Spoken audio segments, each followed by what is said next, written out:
Kmien il-ħadd filgħodu ġriet l-aħbar li ħalla din id-dinja Tony Borg, kunsillier tal-Partit Nazzjonalista. F'kull kariga li okkupa dejjem kien lest li jilqa' lil kulħadd, jisma' lil kulħadd u jagħmel minn kollox sabiex jipprova jgħin.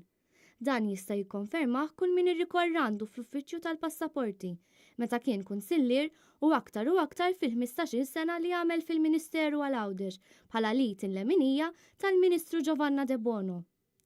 Tony ser jibqa' ħaj fil-memorji ta' daw kollha li jien fosthom mijiet ta' studenti Għawdxin. Il-kelliem tal-oppożizzjoni dwar Għawdex Chris Sajt irringrazzjah għal pariri sewja li taħ u l-għajnuna enormi li sab minn għandu fl-aħħar snin. Sajt ma jinsaqat it-telefonati li kien ikollu miegħu. F'intervista li kien għamel Modi Malta Community Chest Fund, Tony tkellem dwar kif irnexxielu jibqa' dej minkejja kollox.